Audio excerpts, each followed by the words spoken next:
Bonjour à tous, je m'appelle Laura Prioul, j'ai 21 ans et il y a un an maintenant que j'ai été agressée physiquement, frappée, violée. Ça fait un an que je me cache des médias, un an que je me cache de tout le monde, mais que tout le monde parle de moi. Je n'ai jamais parlé parce que je ne voulais pas faire le buzz, parce que j'avais peur, parce que je ne veux pas entendre parler de moi comme ça, parce que je me sens vraiment salie par cette histoire. Tout le monde est au courant, tous mes amis, toute ma famille, tout le monde sait ce qui s'est passé pour moi. Et c'est vraiment très dur à accepter. Donc maintenant, je vais être cash et je vais vous dire ce qui s'est passé sans vraiment rentrer dans les détails. J'étais en boîte de nuit sur Paris. Il se trouve que mon agresseur était aussi là. On a passé une super soirée, vraiment très gentil, à m'inviter à sa table, à boire un verre, etc. Je ne buvais que de l'eau. Lui, il buvait de l'alcool, beaucoup d'alcool. Donc par la suite, il me propose d'aller dans une deuxième boîte de nuit. Je me soucie du fait de comment je vais rentrer chez moi. Il me dit qu'il a des chauffeurs privés, qu'il me fera ramener, etc. Donc très bien. On part pour cette deuxième boîte de nuit. Au final, une voiture se gare à côté de nous, des paroles sont échangées en arabe, je n'y comprends strictement rien du tout. Je demande à mon agresseur ce qui se passe et il m'explique qu'on va finir en fait la soirée dans un hôtel, dans l'hôtel de son ami, parce que la boîte de nuit n'est pas très bien. Soit. Étant déjà dans le taxi, envie de continuer à m'amuser avec cette personne, envie de découvrir vraiment qui c'est, etc. J'accepte le fait d'aller dans cet hôtel. Donc on arrive à l'hôtel, nous sommes 4 personnes, une fille, un homme, mon agresseur et moi. Donc dans cet hôtel, nous continuons à faire la fête, à s'amuser, à rigoler, à regarder des vidéos. On a dû quitter la chambre d'hôtel en fait parce qu'on faisait du bruit et il nous a dit oui, dans ma chambre d'hôtel on peut y aller, on peut faire du bruit, j'ai tout l'étage, personne nous entendra, alors on peut continuer là-bas. Donc très bien, on décide de tous aller là-bas.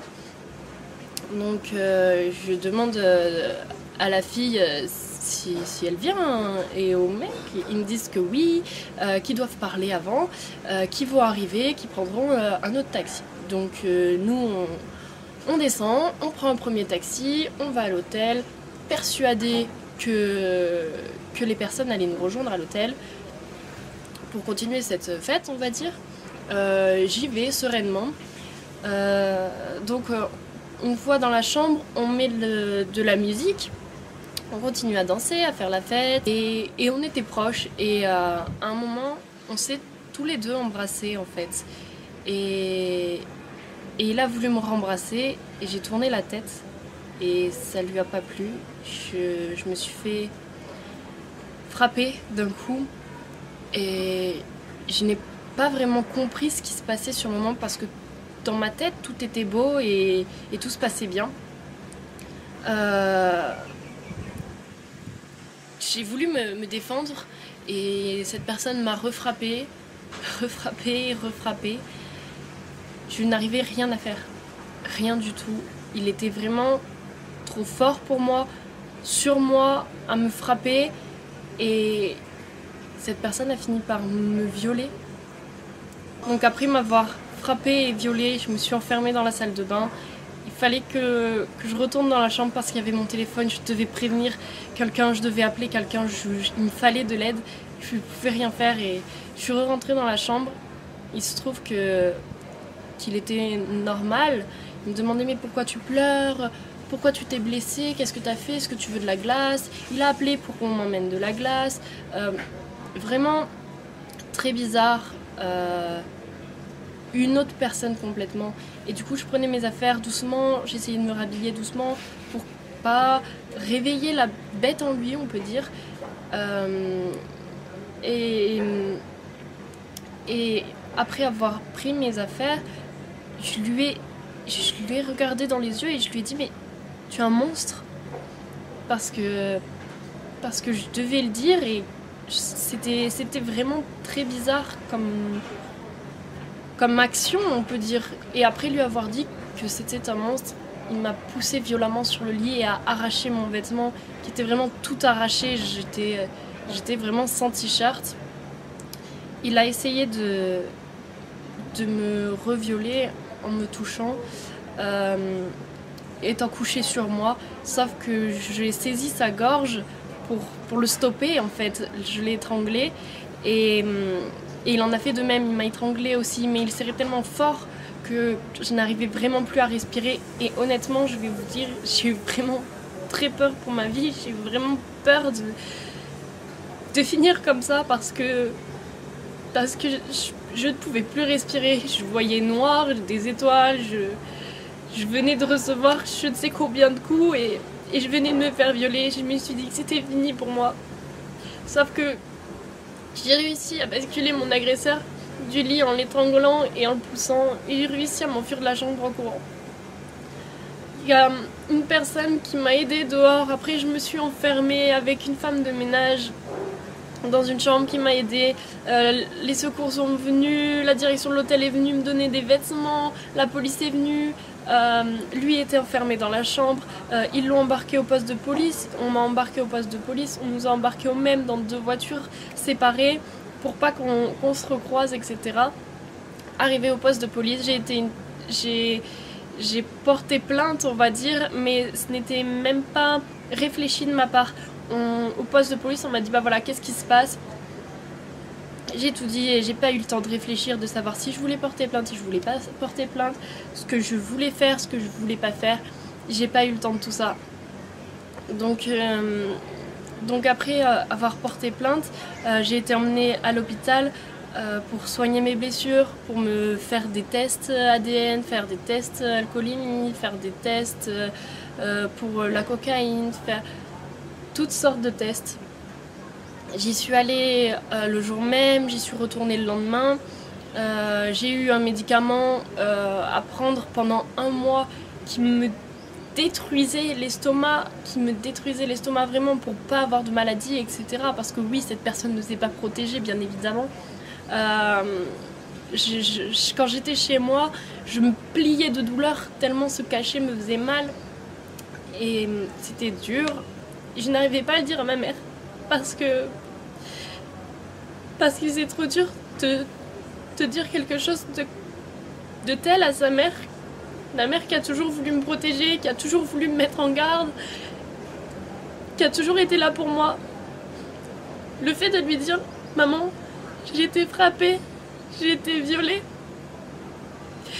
c'est juste pas possible pour moi.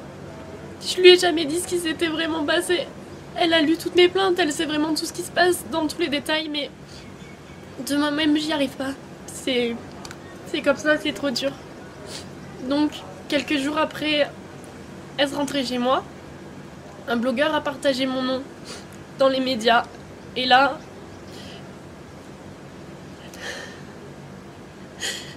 j'ai toute ma vie, on peut dire, qui s'est écroulée ce jour-là. Parce que on a commencé à m'insulter. On a commencé à me traiter de tous les noms. On a commencé à me menacer de mort. On a commencé à me menacer de tout ce que vous voulez. On a commencé à me dire vraiment des choses qui blessent. On a commencé à contacter mes grands-parents, à contacter ma mère, à contacter mes amis, savoir qui j'étais, à me contacter, à m'insulter, à me rabaisser, à m'inventer des histoires, à faire énormément de choses comme ça. J'ai eu tellement de menaces. J'ai vu tellement de commentaires sur moi. Je ne voyais aucun commentaire positif me concernant. Énormément de gens parlaient, énormément de gens m'insultaient, mais personne ne me soutenait, à part ma famille et mes amis. Sur internet, je voyais que du noir. Les gens ont commencé à m'appeler, oui, j'ai vu qu'il s'était passé ça, qu'est-ce qui se passe, etc. Je me suis coupée de tout le monde parce que j'y arrivais pas, c'était trop dur que les gens puissent savoir ça sur moi. J'ai changé de numéro de téléphone, j'ai supprimé tous mes réseaux sociaux, je me suis coupée vraiment de tout le monde, je n'avais même pas le droit d'habiter chez ma mère pour ma sécurité. Donc c'était encore plus dur parce que j'avais vraiment besoin d'elle. Elle était là bien sûr, mais j'avais pas le droit d'habiter avec elle. C'était horrible pour moi. C'est comme ça.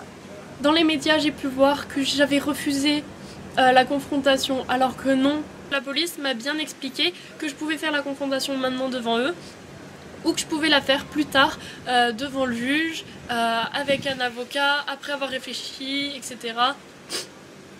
Sachant que je venais de me faire agresser par cette personne, la dernière chose dont j'avais envie, c'était de le recroiser, de le voir ou de l'entendre même, ou quoi que ce soit.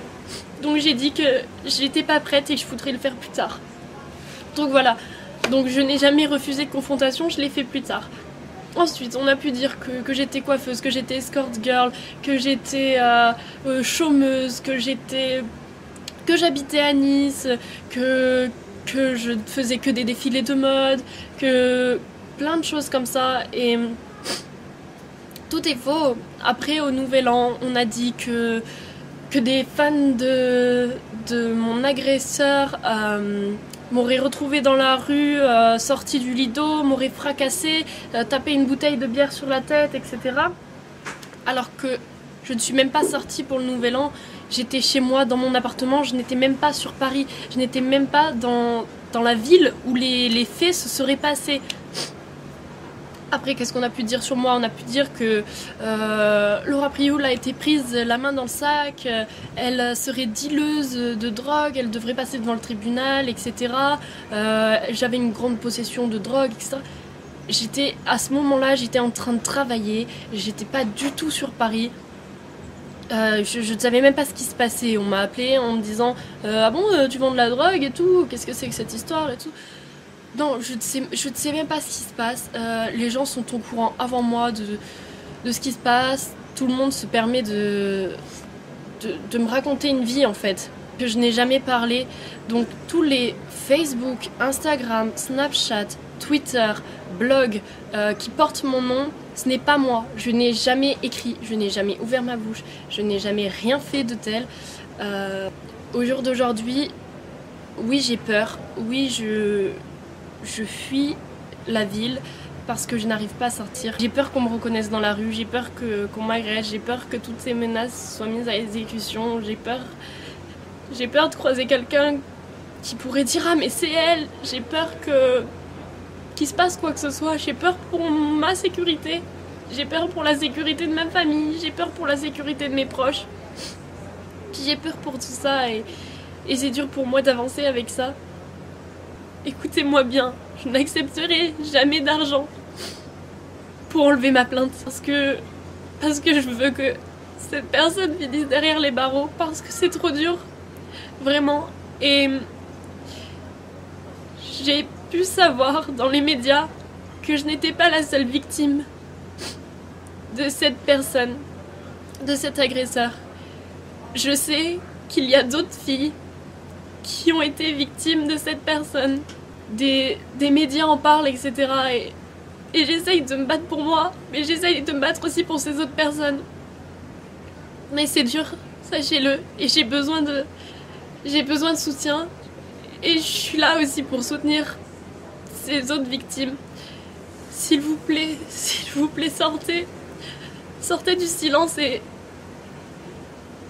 allez porter plainte ou je ne sais pas, mais aidez-moi, j'ai besoin d'aide, je suis toute seule contre cette personne. Les filles qui ont été victimes de quoi que ce soit, manifestez-vous, que ce soit par écrit, que ce soit en m'envoyant quelque chose, des preuves, des messages, en allant porter plainte, ce que vous voulez. Mais j'ai besoin qu'on m'aide pour mettre cette personne en prison. Sachez que je n'ai pas eu de chance parce que mon nom a été cité par un blogueur dans la presse parce que j'étais avec une connaissance de ce blogueur dans la soirée. Donc de suite, ça a fait un scandale autour de mon nom. Mais en France, vous êtes vraiment protégés. Personne ne pourra connaître votre identité si vous portez plainte. Même votre famille peut ne pas être au courant du fait que vous ayez porté plainte pour telle ou telle raison. Rien ne sera médiatisé, vous n'aurez pas de menaces, vous n'aurez pas de journaux sur le dos, vous n'aurez pas...